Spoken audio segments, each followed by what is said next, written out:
আমি এখন শুরু করে দিই। সারাদিন কাজ করতে করতে আমার অবস্থা দেখো, আমার আর কিছু পড়ারও টাইম নেই, আমার এই অবস্থা এখন।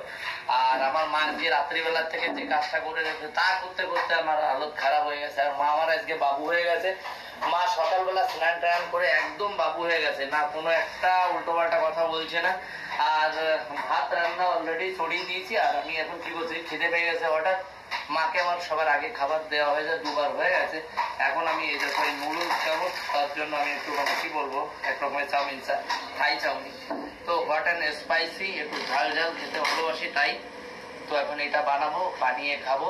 আর লঙ্কা তার সাথে, স্পাইসি তো আছে, আর লঙ্কা দেখো কতগুলো নিয়ে নিয়েছি, দেখেছো, সাথে দুটো ডিম।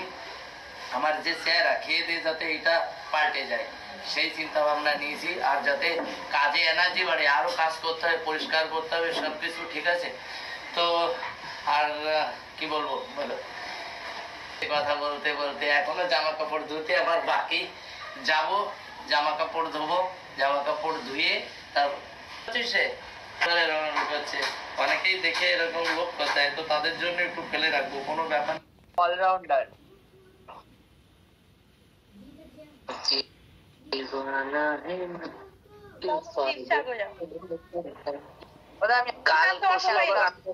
আমার তো উঠোন লেপার কেউ নেই, কালকে আমি উঠোন লেপবো সামনের দিন। দেখবো দেখি।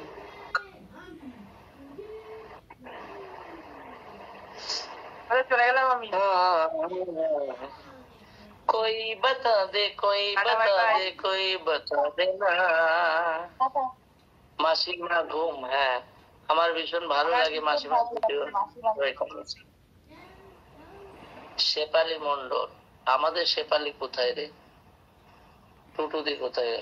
এই তো তাহলে সব কমেন্ট পড়তে পারছো, খালি মেনকা দেখতেই পড়তে পারলে না, তাই তো? না দেখতে পাচ্ছি না মেনকা। সবাই কেমন আছিস বলে তুমি? সবাই ভালো আছি, দাদা মেনকা দিকে দেখতে পাচ্ছি না, একটাই কমেন্ট করে খেয়াল করেনি। कोई बता दे, कोई बता दे, कोई बता दे ना, या तू जाने या मैं जान। বলো। ভালোই তো গান, অনেকদিন ঢুকতেই পারছিলাম না আমি। এই তো আবার আবার দিয়েছি মেনকা দি। তেরা মেরা দিল অনেকগুলোই তো কমেন্ট করছি, দেখতে পাচ্ছি না। মেনকা দি দাদা দেখতে পাচ্ছে না, দেখো এটা দেখতে পাই কি? তাহলে একবার বেরিয়ে গিয়ে আবার ঢোকো মেনকা দি, জানো। হাই, হ্যালো হ্যালো উল্টি দি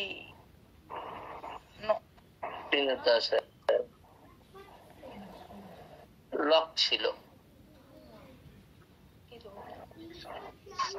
উল্টি ভাত খাইছো? বিরিয়ানি আজকে, ভাত না।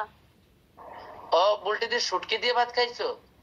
বিরিয়ানি, বিরিয়ানি, চিকেন বিরিয়ানি। বাবা ঝাটকা দিয়ে দিয়েছে বিরিয়ানি দেখি, সেই ব্যাপার। তার তো বুলটি দিয়ে আজকে ব্যাপারই আলাদা। তারা বিরিয়ানি দিয়ে ভাত খেয়ে শিখ লাইভে, অত সস্তা কথা একটু টান টান বলবো। আমরা আজকে নিরামিষ করেছি,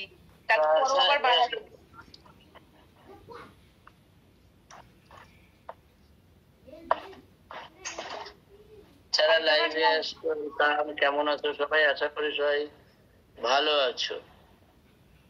তো রূপালের যে প্রবলেম হচ্ছে, কেমন আছো তুমি?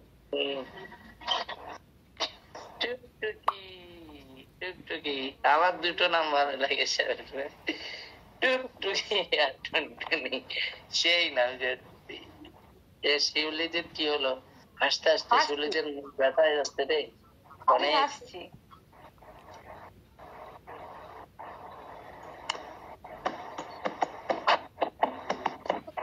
আমি নিজেকে দেখতে পাচ্ছি না।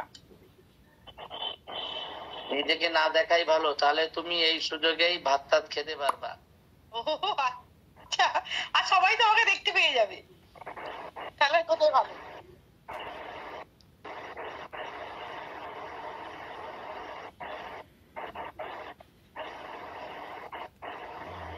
দেখতে পাচ্ছ? দেখো জয়েন জয়েন করো। মেনকাদি বলছে না, মেনকাদি জয়েন্ট হতে চাইছে। দিবানা রে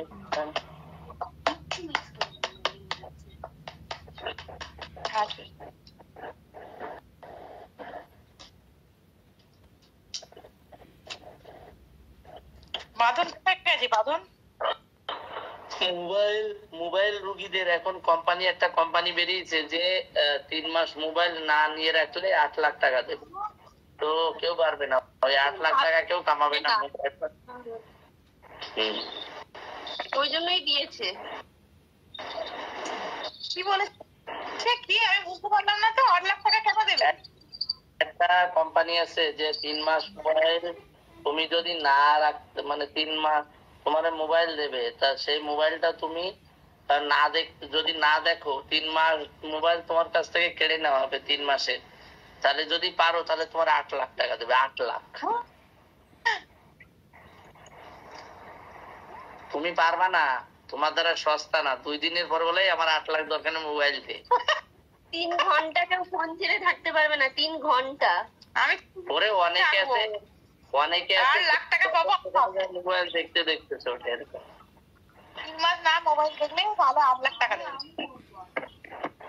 এই আমার মেয়ে আগে করবো বলছি।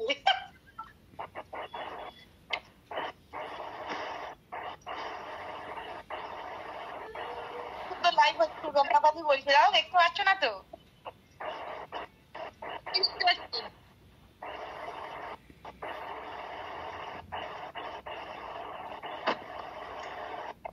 ছটফট করছে পয়সার জন্য।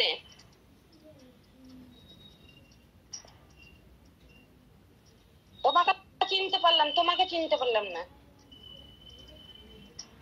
তোমাকে চিনি, আমি নতুন।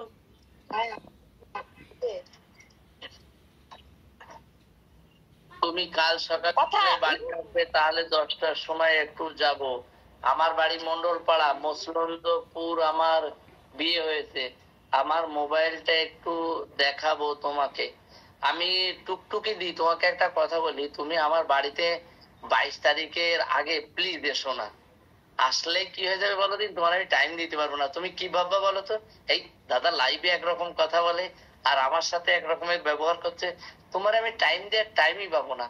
22 তারিখের পরে আসো, তুমি দাঁড়ায় শুয়ে বসে তোমার মোবাইল ঠিক করে নিয়ে যাও, কোনো ব্যাপার নেই। কিন্তু তুমি 22 তারিখের আগে এসোই না আমার বাড়িতে, মোটেই। আমি সবাইকে বলেছি যে 22 তারিখের আগে কেউ এসো না এই বাড়িতে, কেননা আমি ঠিক মতো থাকি না। আগের দিন একটা দিদি এসছে, কি বলবো তারে, সে বেচারা যে কি ভাবছিল আমিও ভাবছিলাম এই বেচারা অনেক কষ্টে আছে মনে হচ্ছে। আমি যেভাবে দৌড়দৌড়ি করছি তার সামনে, বাঁধনে বললাম তাড়াতাড়ি দেখ, দেখে তারপরে পাঠা। আমরা তার দুটো কথাও বলতে পারিনি তার সাথে, ঠিক আছে? দাদা কেমন আছো? তারা তো বলতেই পারছে না মুখ দেবো দাদা একটা রিলস বানাবো।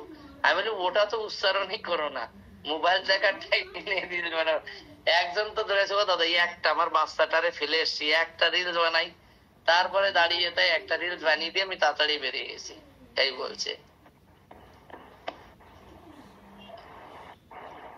মন্ডলপাড়া তোমার বাড়িতে, এই তো এইখানে কোনো ব্যাপার নেই। 22 তারিখের পরে এসো, তারপর আমি সব ঠিক করে দেবো ওখানে, ঠিক আছে? সীমাদি ভাত খাইছো? বলছি ও ডলিদি ভাত খাইছো? না খাইনি। ভাত খাওনি? তুমি যা লোভনীয় লোভনীয় খাবার গুলো দিচ্ছ, সেই দেখে কি আর খেতে ভালো লাগে? হ্যাঁ, ছবিতে যা লোভনীয় খাবার গুলো ছাড়ছো, ঘুগনি, পরোটা, তারপর ডিম সিদ্ধ, পোচ,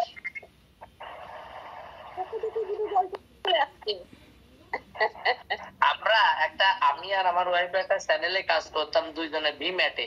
তো কড়াই আগে বাজিয়ে দিতাম, কে খাবে বলে, ওটা আমরা কন্টাকে কাজ করতাম। হ্যাঁ, তো আমরা সেইখানে খাবার গুলো এত সুন্দর করে সাজাতাম, বুঝতে সেই কথাগুলো মনে পড়ে আমার, বুঝতে পেরেছো? হ্যাঁ, খাবার গুলো তৈরি করে। বলো, আমারই তো খারাপ আমি দেখতে পারি না। আমার মেয়ে দেখবে। আগের দিন দাদার গল্প করছিলাম, তাই বলছে ও আমি একটু দেখবো। ওই সে বড় না ছোট? 14 বছরে।